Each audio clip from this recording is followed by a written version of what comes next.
कभी सोचा है कि प्राइवेट स्कूलों की फीस आखिर इतनी ज्यादा क्यों होती जा रही है? आज हम इसी सवाल की तह तक जाएंगे। हमारे सामने एक लेख है जिसका नाम है शिक्षा का व्यापार, नफा, धोखा और फीस। चलिए देखते हैं कि इसमें क्या दावे किए गए हैं। ये कोई मंदिर नहीं, एक कारखाना है। सोचिए, कितना चौंकाने वाला बयान है ये। यहीं से ये लेख हमें सीधे उन प्राइवेट स्कूलों की दुनिया में ले जाता है, जहां इसके मुताबिक शिक्षा अब ज्ञान का मंदिर नहीं बल्कि एक बिजनेस बन चुकी है। तो सबसे बड़ा सवाल तो यही है ना कि पेरेंट्स की मेहनत की कमाई जो वो फीस में देते हैं, वो पैसा आखिर जाता कहाँ है? चलिए इस लेख के सहारे इस पैसे के सफर का पता लगाते हैं।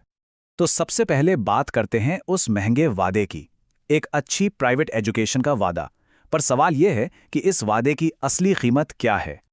और कहानी की शुरुआत ही होती है एक बहुत बड़े नंबर से, 1 लाख रुपए से ज्यादा। और ये तो बस सालाना फीस की शुरुआती रकम है। जरा सोचिए, कितने ही परिवार अपने बच्चों के अच्छे भविष्य के लिए ये भारी बोझ उठाते हैं। लेकिन बात यहीं खत्म नहीं होती। इस लेख के हिसाब से ये तो बस शुरुआत है।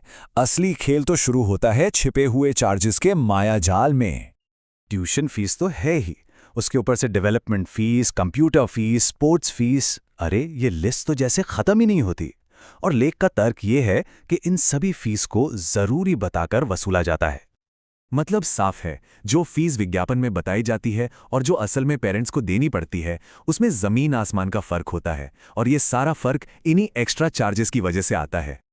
और यहीं पर लेख एक बहुत ही हैरान करने वाला सवाल उठाता है। अगर स्कूल इतनी मोटी फीस वसूल रहे हैं तो फिर वो घाटे में चल रहे हैं, ये कैसे हो सकता है? लेख में एक बहुत ही आम सी सिचुएशन बताई गई है। सोचिए एक पेरेंट टीचर मीटिंग चल रही है और एक पेरेंट हिम्मत करके पूछ ही लेता है। तो जवाब क्या मिलता है? लेख के मुताबिक एक रटा रटाया जवाब। स्कूल तो जी घाटे में चल रहा है। और इस घाटे का इलाज क्या है? जाहिर है, फीस में एक और बढ़ोतरी। तो सवाल ये है कि ये होता कैसे है? लेख इसके लिए एक टर्म इस्तेमाल करता है, क्रिएटिव अकाउंटिंग। ये वो तरीका है, या कह लें कि वो जादू है, जिससे मुनाफे को कागज पर घाटे में बदल दिया जाता है। लेखक का आरोप है कि इसका सारा राज छिपा है दो अलग अलग हिसाब की किताबों में।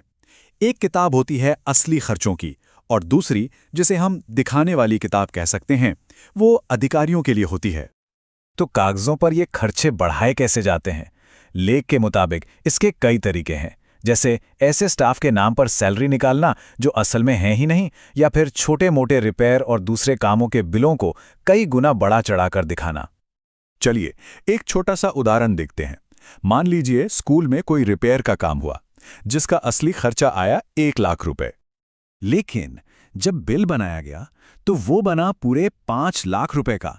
लेख का आरोप यह है कि ये जो बीच का 4 लाख का फर्क है, वो स्कूल और कॉन्ट्रैक्टर के बीच बट जाता है। और इसका नतीजा क्या होता है? नतीजा ये है कि एक स्कूल जो असल में तो अच्छा खासा मुनाफा कमा रहा है, वो कागजों पर घाटे में चलने वाली संस्था बन जाता है। तो अगला बड़ा सवाल यही उठता है कि आखिर ये सब चल कैसे रहा है? कोई इस पर रोक क्यों नहीं लगाता? यहां पर लेख एक बहुत ही गंभीर आरोप लगाता है। उसका कहना है कि यह सब इसलिए मुमकिन हो पाता है क्योंकि जो रेगुलेटरी बॉडीज हैं, जिनकी जिम्मेदारी है इन सब पर नजर रखने की, उनकी और कुछ स्कूलों की मिलीभगत होती है।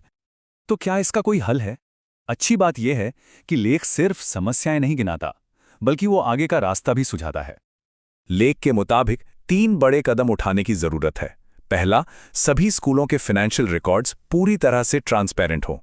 दूसरा, फीस तय करने के लिए सख्त नियम बने। और तीसरा, जो भी इन नियमों को तोड़े उसकी जवाबदेही तय हो, भले ही इसके लिए स्कूल की मान्यता ही क्यों न रद्द करनी पड़े।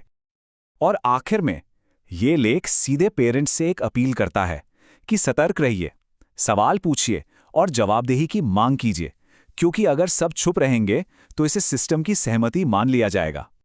और जाते जाते ये लेख हम सबके सामने एक बहुत बड़ा सवाल छोड़ जाता है कि अगर शिक्षा के मंदिर ही इस तरह काम करने लगें तो सोचिए हम अपने बच्चों को असल में कौन सा सबक सिखा रहे हैं।